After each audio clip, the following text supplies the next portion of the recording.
Welcome to the Along the Gravel Road podcast. Today's guest is actually a really good friend of mine, Luisa, and she did not send me a bio, so she's just going to have to sit here while I talk about all her accolades and how great of a person she is. Luisa is a new mom, first and foremost, and a lot of this episode is going to be about the things that she discovered through both pregnancy and postpartum around mental health that she did not expect and that she felt, very alone in. And I really am excited for people to be able to hear her story, because I know that while her experiences may not look exactly the same as someone else's, they can definitely hopefully help somebody else along this journey. Luisa is both an incredible human, and she is also an amazing consultant with Emergent Method. She's a wife. Her family actually lives in Colombia, which is another big part of this, is that, while her parents were around for the first couple weeks, thankfully, a lot of what she's been doing and dealing with is having her family in another country while she is raising a new, beautiful baby girl. So I'm really excited to talk to her today, and I hope you'll enjoy this conversation. Hello, Luisa. Thank you so much for being here. I'm excited to do this. I know you're a little bit nervous, so we're going to just sit here and we're going to have a conversation, and hopefully people listening can really take away a lot from your story and your particular experience that I know so many new moms are going through. So let's jump right in. And if you just kind of want to tell us a little bit about some of the things that you're going to touch on today and introduce yourself. Well, my name is Luisa. I am a business management consultant. I am 32 years old. Wow, I can't believe that. And I am married to Matthew. We've been married for a little bit over a year. Can't believe that either. No, it's been crazy. So much happened in the past year. That feels like ages ago. Yes. And we recently welcomed our very first baby, Elena. She's now 5 months old. And sometimes also that feels like it's been forever. Mm-hmm. And sometimes it feels like she was just born yesterday. And how is she so big and chunky already?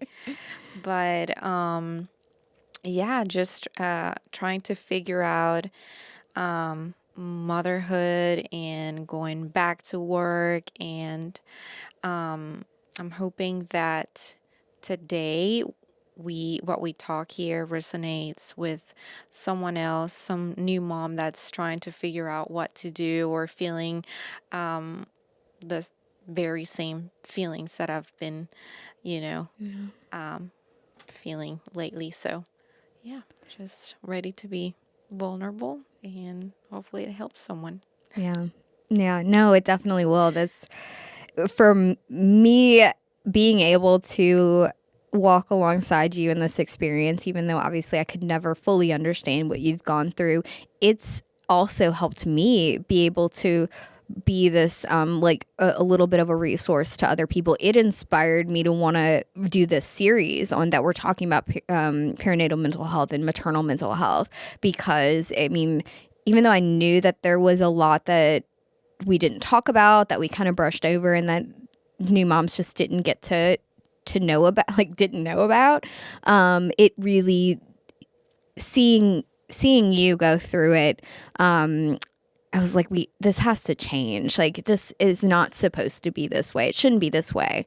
And so, you being vulnerable and open with that, and now being a part of this podcast to do that, really does, in some small way or not so small way, opens doors for other people to help them see they're not alone in what they're going through. Yeah. So I think what for me was eye-opening a little bit in your experience was that a lot of times we hear about postpartum depression and what happens after you have the baby, right? But during pregnancy, the things that happen emotionally and mentally is a lot of times people don't talk about or prepare for. What was that experience like for you?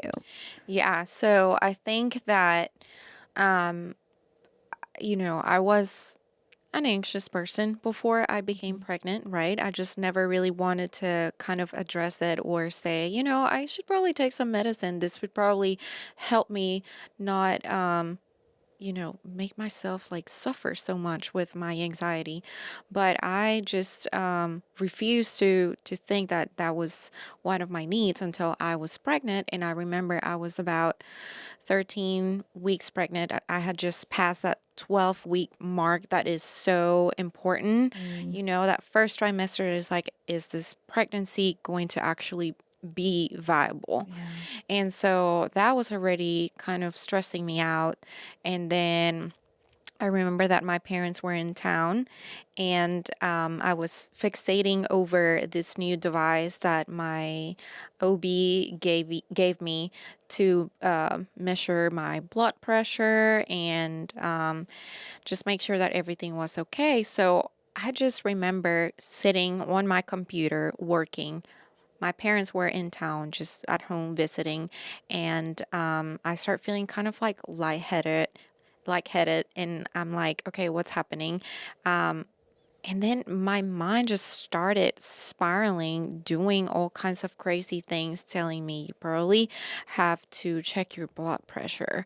Your baby, like, what if you pass that 12-week mark, but then you're not going to make it? It's the 13th. And like, I don't know. And my mind just started going crazy. And I went and grabbed the little device to take my blood pressure.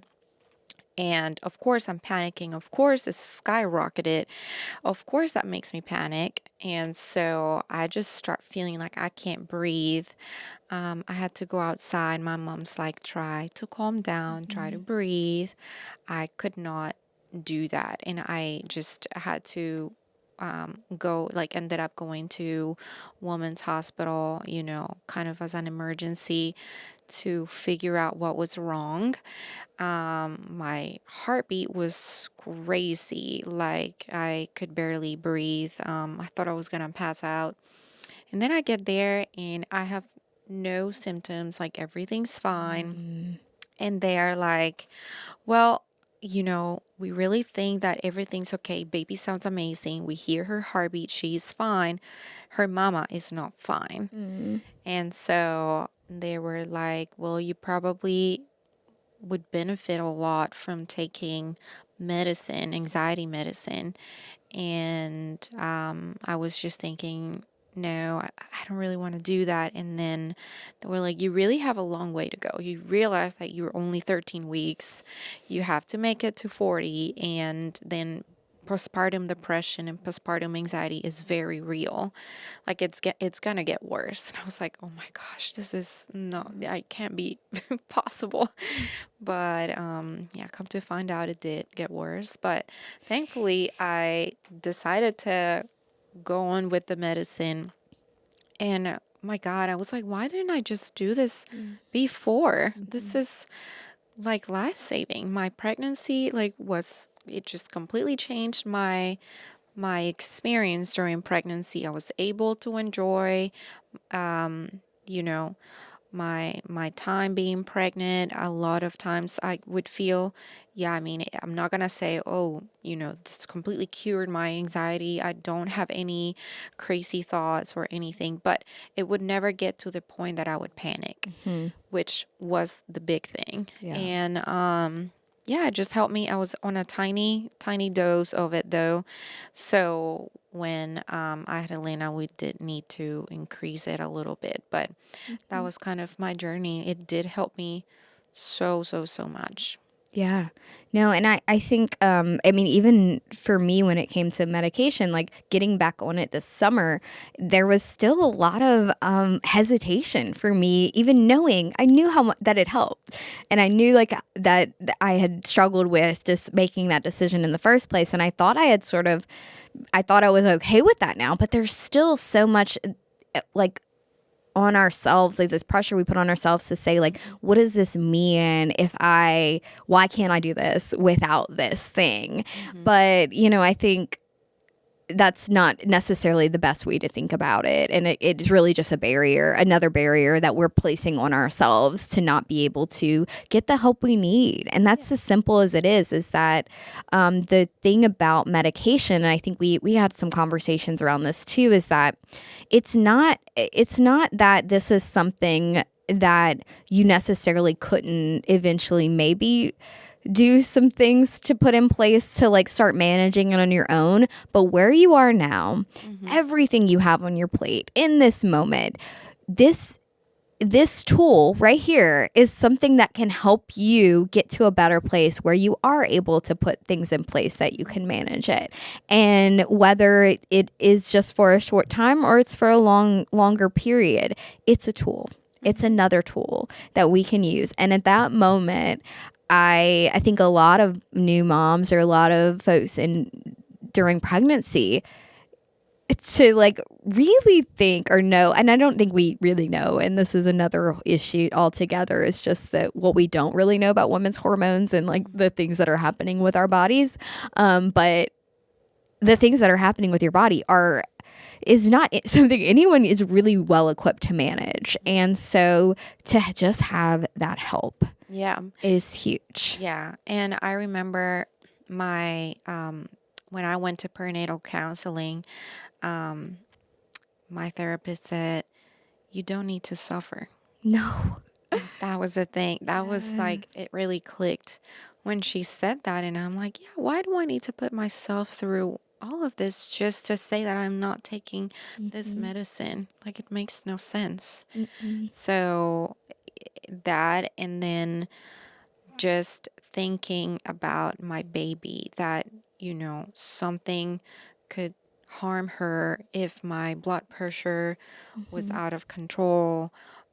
So just anything, I would do anything to make sure that my baby was okay. Yeah. So those were two big things for me. Yeah, that helped you move forward with that. And I think a lot of people probably could use hearing that, because for a lot of us in the back of our heads, it's seen as a weakness, but really it's a sign of strength to make that decision to say, no, I don't have to suffer.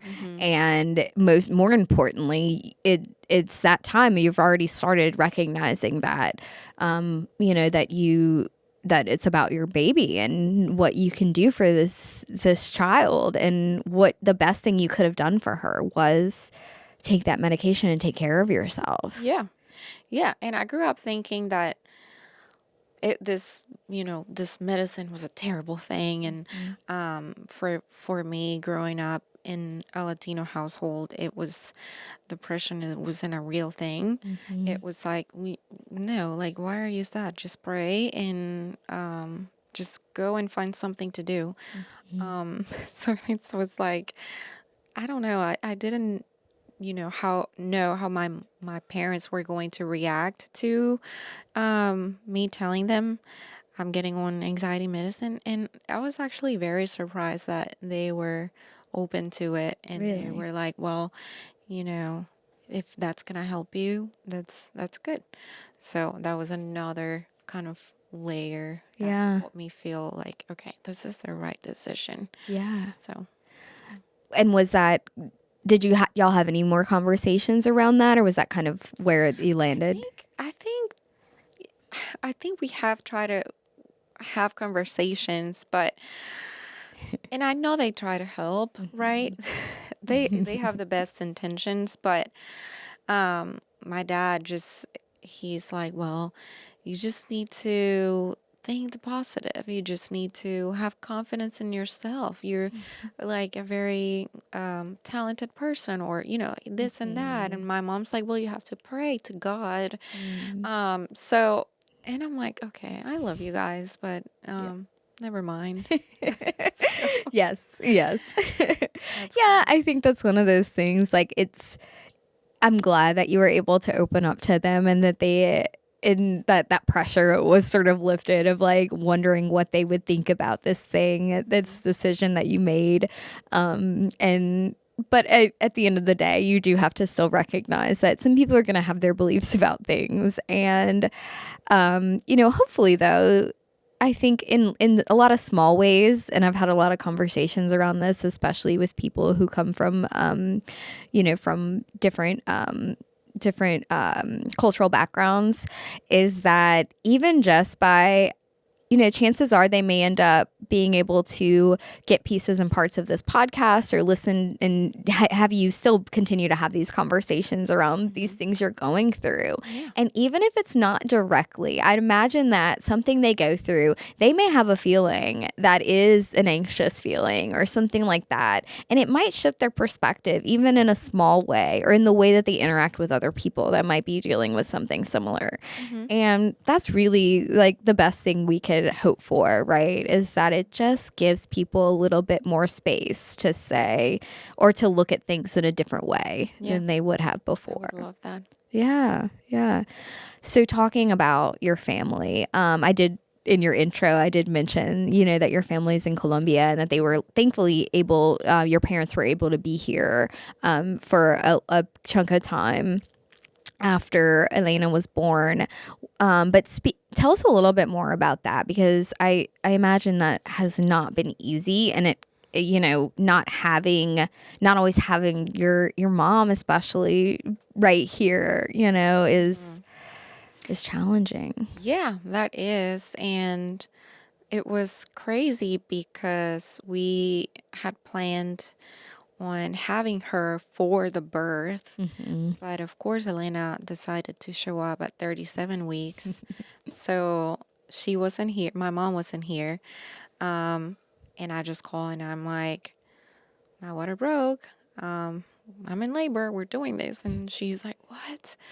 And so I'm like, can I book you a flight for tomorrow? And she's like, yes. And she just like packed everything and just, the next day she was here. And it was crazy because I had Elena, whatever. We go back to the house and I am like having like a meltdown, crying because she was screaming from hunger, I guess. And at that time, like the second day that you have your baby, your milk has not come in. So it's just, and the baby's freaking out and you're like, what is happening? Is it time for the formula? Like, no. Like, it's just like let your body do its thing. But at the same time, it was very stressful. I didn't know what I was doing at all. And you know how the house has so many windows around, and so my mom's just standing there, waiting on us to open the door, looking at us through the windows, struggle with the baby. And then I'm like, when I look at my phone, my mom's like, I'm here outside, and she's like, I was watching you guys for like 10 minutes. We were like, oh my God. Yeah. And so she got there and she was like, okay, hands on. What do I need to do? Like, she did all the things, like all the cooking, the loving on me. And that was really big because when you become a mom, you have to give everything of you. And at that point, I was like, I have nothing else to give. And my mom came in to kind of nurture me too. And I just felt like, okay, it's kind of like one of those things when the baby needs food, the mom needs food. When the baby needs sleep, the mom needs sleep as well. But it's kind of one of those things when you have your baby, everything and everyone is about the baby, and the mom is kind of like, how's the baby? How's the baby? But like, how's the mom? Yeah. Right? So it was amazing to have her. She was here for 6 weeks. And then at 6 weeks, we were kind of ready to make that transition into what is parenthood going to look like. Just the two of us together. We cannot expect to have my parents here forever. So, yeah, it was amazing to have her, and my dad was here for about 3 weeks. But we were ready. We were able to transition. My mom was here for a very crucial period of time where, I was just struggling. And then it was good. But yeah, I mean, I try to keep them, um, I try to FaceTime them all the Mhm. time, make sure Elena knows who they are. Yeah. And then we're traveling to Colombia for the holidays, so I'm very excited that she's gonna get to experience her country for the very first time. Oh, that's so exciting. I just got goosebumps thinking about it. But yeah, and you talked about especially in those 6 weeks, and um a lot a lot happened. You went through a lot. Hmm.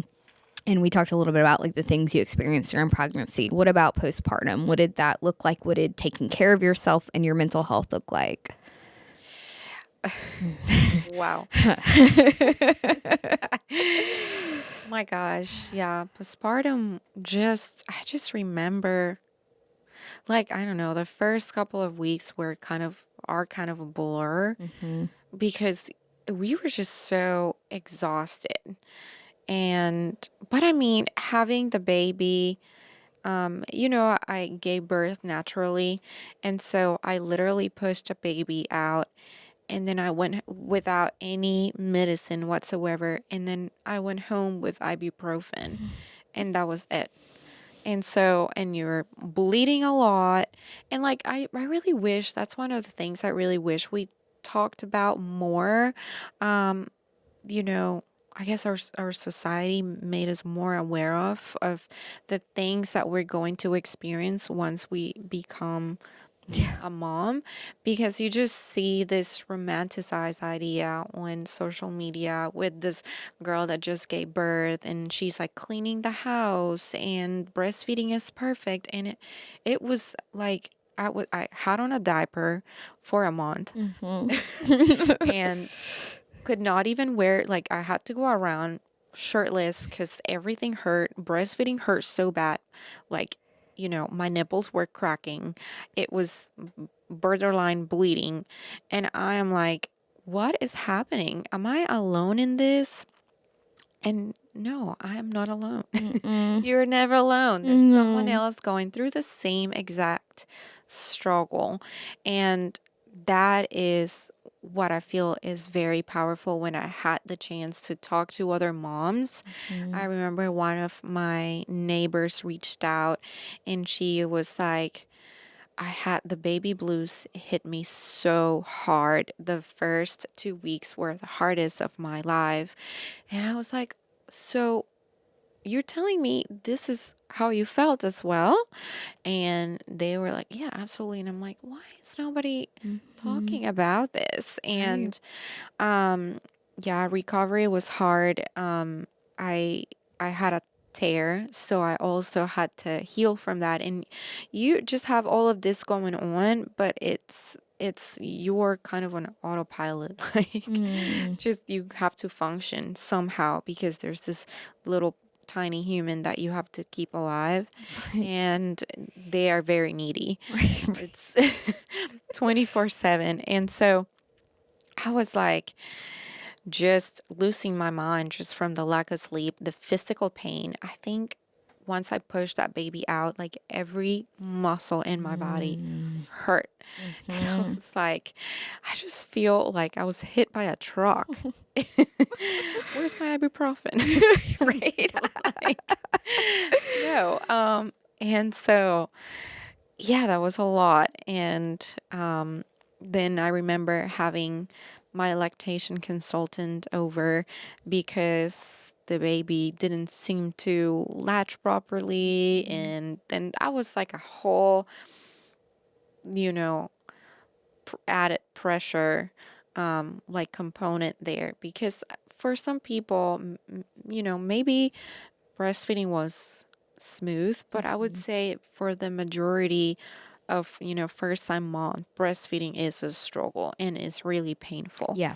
Um, like, it was sometimes, like, I would compare it as painful as the contractions and, like, giving birth. And Mm. I remember trying to breastfeed her with one of those bags in case I had to literally throw up from the pain that I was feeling.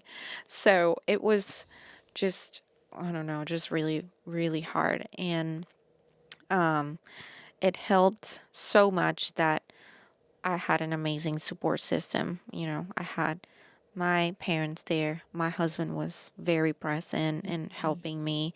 The lactation consultant, the midwives at the birth center, and then my amazing friends that showed up in every single way.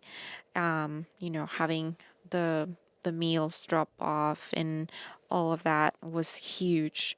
So that definitely helped so much with the recovery. Just giving me the tools to be able to not worry about anything else. Don't worry about the food, don't worry about cleaning, worry about recovering and the baby, which is already a lot. So I think that was good. And once I started to feel a little bit better, I think it was probably 5 weeks postpartum, I started seeking counseling. And then I started going on to therapy for postpartum anxiety. So that also helped me a lot. And little by little it does get better. Everybody tells you it gets better. And I was like, when? Yeah. But it did get better. Yeah. So Yeah. And I can say from, like I said, kind of walking with you through some of this is that part of it where, just like you were saying, the part that people don't really talk about, but every single new mom is going through this. And instead, I think because you do get to the other side of it and you start to see this beauty and this wonderful thing. And sometimes I think, maybe it was you that asked, like, how does somebody decide to do this again? Oh, yeah.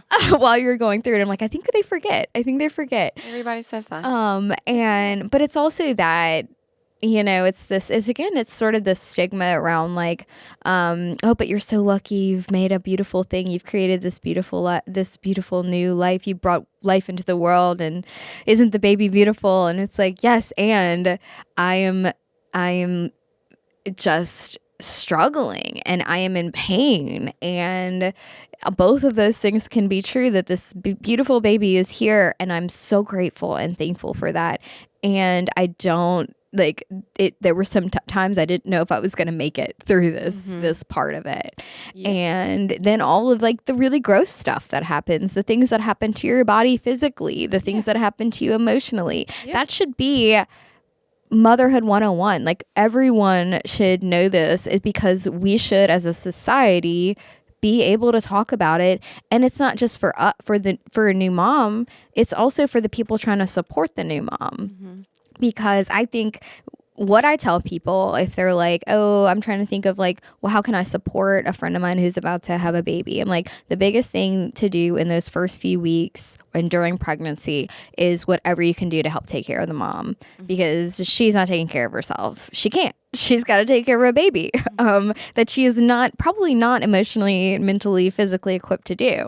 So it's the way you described your mom nurturing you while you're nurturing your new baby, I could like picture this just beautiful moment of almost like your mom sort of lifting you up and like holding your hands around a baby, holding you up so that you can hold this baby. And that's all of these. The best way to be this support system is to literally lift up the mother in every way possible, so that she can now do this new huge job that she has, that she's wants to do, that she's ready to do. But it's like, that's it. And obviously the baby needs things too, but the mom's got that, and I think you also really showed me that was your priority, and the way you navigated it and worked through it and grew through that process was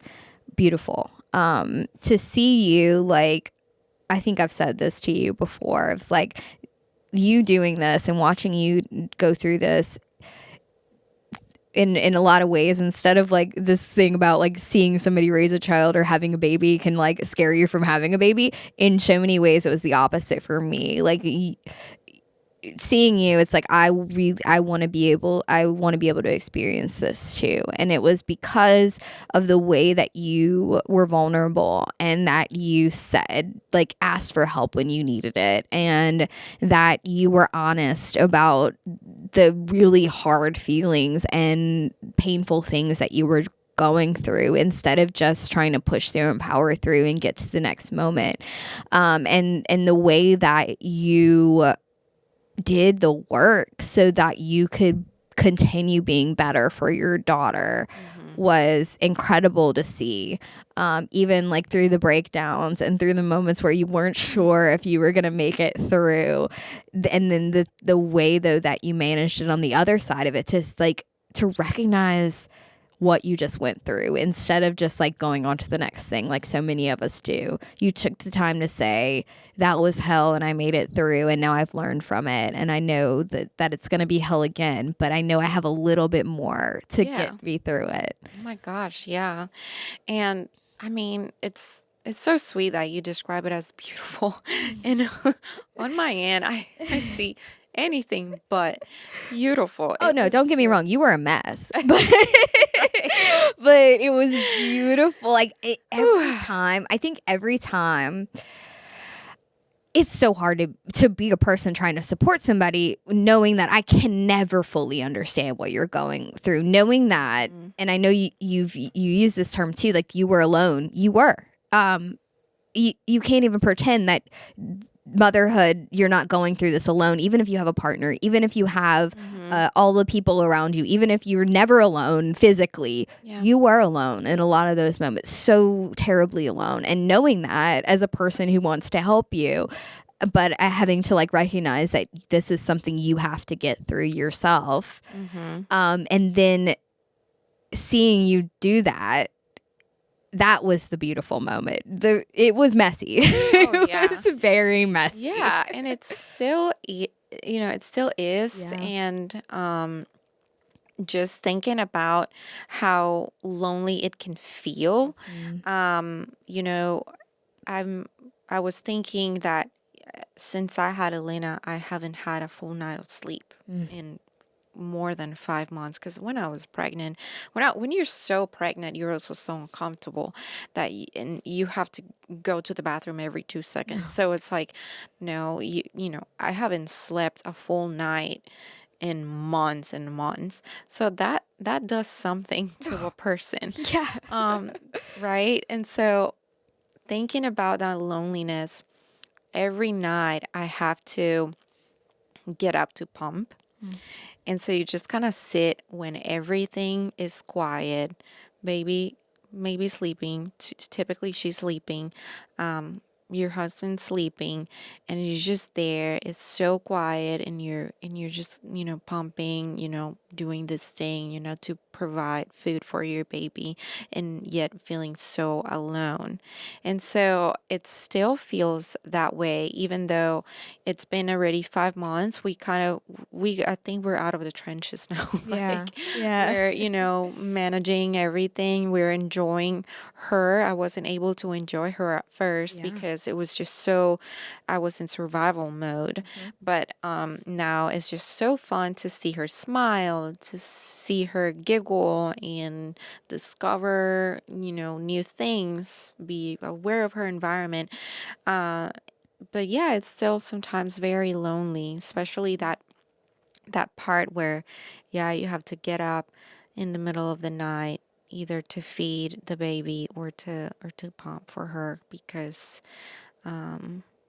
you got to make sure that you provide for her. So yeah, it's it is one of those things. Like, I think that's another thing, like, to not want to like say that being a new mom or being a mom period is lonely is a lie. It's another one of those things we try to like sugarcoat and make romanticize, like you said, this whole process. But in those moments, it's this deep loneliness that somebody can feel. And loneliness is a can be hell, and it can lead to a lot of dark thoughts and bring people to a lot of dark places. So that's another thing I think you have to learn and work through, is to be able to sit with that loneliness and accept that, yeah, in this moment, this is just me. It's just going to be me getting through this and doing it. And yeah, there's courage in that. There's strength in that to be able to do that. But it's also can be really painful. And I think a lot of people have probably felt that feeling and then felt some shame around feeling like that. To say like, oh, well, me complaining about being lonely when my husband has been so supportive, or X, Y, and Z has been so supportive. But it's not that. Like, it is lonely, period. There's no shame in that. It is. That's true. Yeah. And yeah, that's true. I even think, how do single moms do this? And I would think about that so much and try to make that help me kind of boost my my mood or whatever, because I was like, I do feel very thankful that I have access to so many tools. Yeah.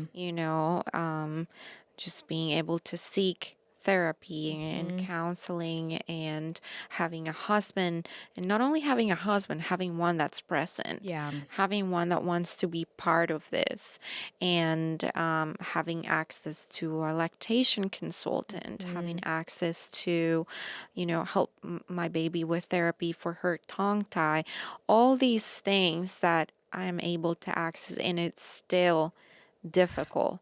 Right. So I can't imagine what it is for someone that can access all of that. And that's one thing that I would love for, for it to change. Because so many women become moms, and like, you don't have all the tools at the tip of your fingers to go through that.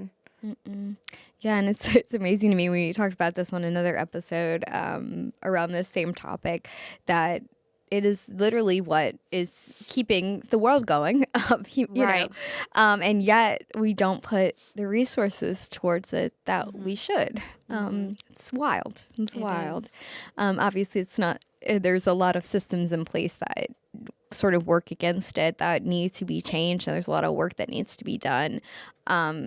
But being open and being vulnerable and being able to share your experiences is definitely still makes a difference, and having those sort of communities of people that are open and honest about their experiences to say like, no, you're not the only one who's done this. Like, you are not, that everything you're going through warrants help and support. And that there's nothing wrong with asking for it. And then we are getting kind of towards the end of this, but another thing that came up that I think a lot of people don't talk about is, you're like, I hate my husband right now. Is that normal? It's like, yeah. Yeah. That's another piece of it. And you talk about how supportive he is, and he definitely is a very present parent, and seeing him become a dad has been really, really great too. But I can imagine the challenges that you're facing with your partner during this experience. Yeah. Something that I had no idea was a thing is postpartum rage. Yes, that is not a term we hear a lot. Well, it is a thing, very much so. Yeah. And you have this innate instinct to take care of your baby. And so for me, it was, I didn't want anyone to hold her. It was so weird. I was scared that, she just came out of my body. I did everything to protect her when she was in my belly. I cannot control everything now that she's out. So I had this like drive to protect this baby, and everything else kind of didn't matter. And then, yeah, you just start experiencing this rage over the littlest things. Like, I would, make up scenarios in my head where I would be, maybe my husband's like holding the baby, going through like the door, and it's gonna hit her head, or what if he drops her, or what if, all these crazy things. And I was like, no, I don't want you to be around her at all. It was so weird and so crazy. And I had no idea. And another thing that was like, um, kind of, it's funny now, but it wasn't at the time. It's like he would be tired. I'm like, you tired of what? Did you push out a baby? Or I'm sorry, what did I miss? And I mean, of course he's allowed to be tired. Like, I'm sure he is extremely tired. I mean, is he as exhausted as I am? Probably not. But I have to allow him to be tired, right? But it just felt like, how dare you say you're tired? Are you seeing me right now? So it was, yeah, it sounds funny now. But it definitely wasn't funny. And I'm glad we're past that. Yeah. The first 2 weeks, poor thing, he had to put up with a lot. Yeah, and thankfully he, I think he was pretty well equipped to handle it and understanding enough to because he has been so present and open, and y'all are able to talk about a lot of this stuff that you're going through, that I know, I mean, I'm sure on first instinct there were a lot of emotions that came up for both of you, for him as a reaction. But I think being able to move past it and say, this is just for now, this is temporary, we will get through this. Yeah. To have a partner that can do that without sort of taking it personally, because, well, a lot of that was pretty personal. Yeah. Well, he did have to remind me, we're going to get through this. We're going to get through this. Yeah. Just in the darkest moments, because I sometimes, and it was really not just with him, it was like also around my mom. When she came from Colombia, I had her wear a mask around the baby for several days, and I was like, what if she caught COVID at the airport, or I don't know. It was just, your mind is so crazy those days that anything made me like go from 0 to 100 very, very quickly. But yeah. Well, in so many ways, it's like it is sort of like this animal instinct. Like, yeah, there's so many hormones and chemicals and everything in your body now telling you, protect this being at all cost. You, at a certain point, there are some things that you have very little control over. And these emotions that come up are one very real thing that, especially if it's not something you sort of expect to experience, can be overwhelming in a lot of ways. And we can only do so much to manage that, and so it does take, the people around you to also be open to understanding what somebody is going through in those moments, to be able to get through that together, because that's not something you can change, honestly. Obviously, there's ways you can try and manage the way you react to or interact with those emotions, but they're going to come. They are. They're going to come. And I think another one of those things where we should know that they're going to come. We should all be talking about this. This should be common knowledge of all the things that could potentially, that a lot of moms go through when they're dealing with this process. I think I said that we were coming to an end a while ago. And I thought of something else I wanted to talk about, but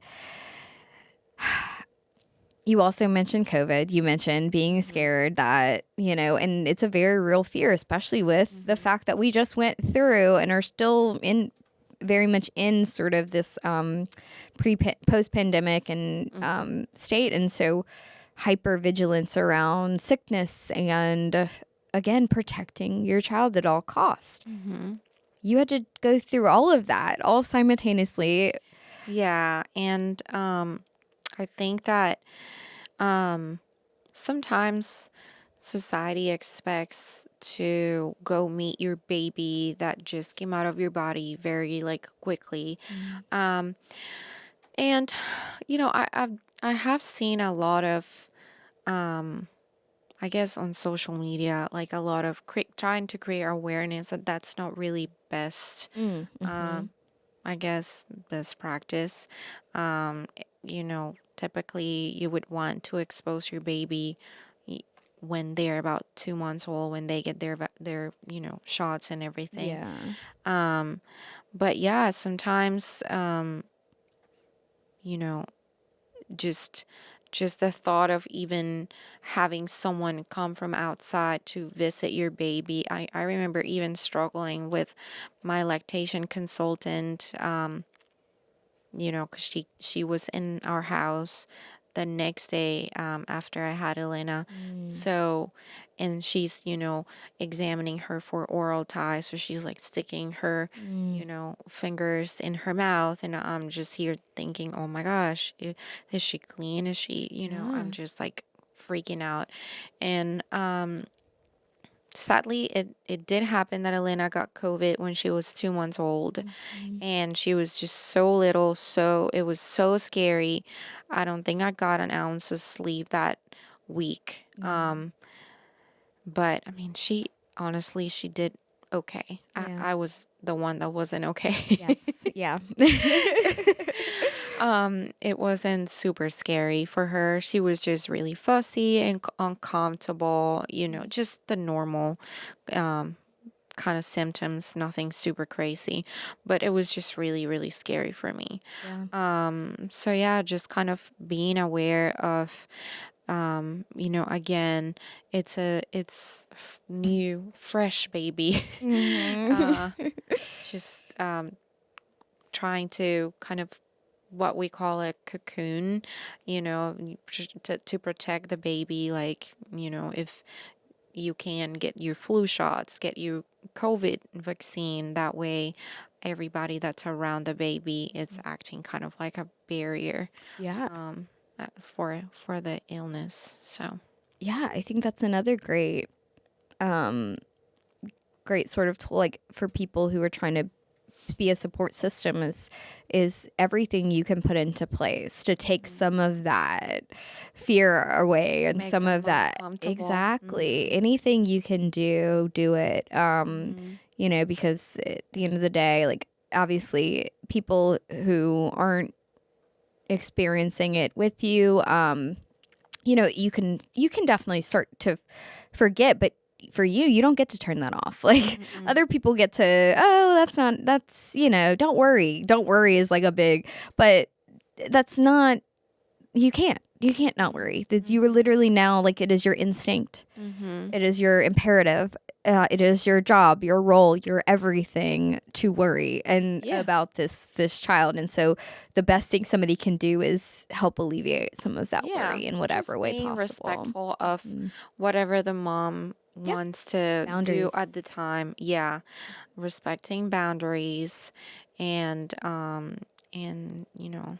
not expecting to just hold a baby, or if the mom is not okay with it, like it's not a potato Yeah, to mess right. around. So, Yeah, I think that's another really great thing. It's like, just take the mom's lead. Like, just mhm, you know, be there, no, let them know you're there, and then follow their lead. mhm, And it really is that simple. But I think you also did a really great job at learning and growing, and then setting boundaries based on the things that you learned and found and navigated along the way. I think, like I said, seeing you at this point and knowing everything you've gone through, it's, yes, you did it. You did it. You're still doing it. But this is something, like, I hope that you celebrate. I hope that you celebrate how I much was you've been saying able when to. she turns 1, I'm not gonna make it about her. I'm gonna make it It about being a is. year being a Yes. You mom. made it a year. That's huge. It Well, is. also, I mean, because it's wait, do y'all have what's the birthday? Is it June 11th. So almost the same birthdays. Mm-hmm. So yeah, let's do that. Right. For as long as we can, She's at least not for the gonna first know year. what's She's not happening gonna remember. anyways, So for the so. first couple of years, let's just celebrate the fact that you've made it through this. Seriously. That is huge. It's a huge accomplishment. Oh my gosh. Oh, okay. So yes, we really do have to wrap up now.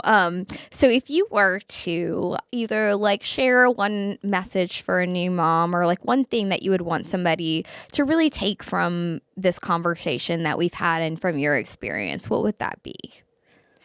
Oh my gosh, that's so hard to try to,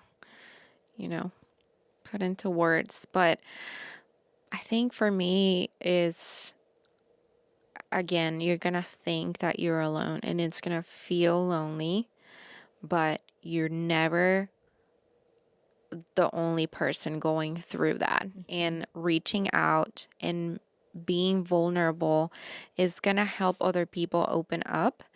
And that way you can hear other people's experiences and understand that not only you're not alone, but there's everybody that becomes a mom goes through some degree of, depression or anxiety, and that it is gonna get better, and it might sound like, oh yeah, everybody says that, but it is gonna get better. And then you'll be able to look back and be proud of yourself for everything that you've been able to accomplish. So that's my biggest thing. You're really not alone. Well, thank you so much for sharing, and thank you for sharing this journey and this beautiful experience and painful experience and messy experience and Anytime. all of it. Thanks for not making me feel nervous and awkward and all the things. Of course. I love it. And thank you all for listening.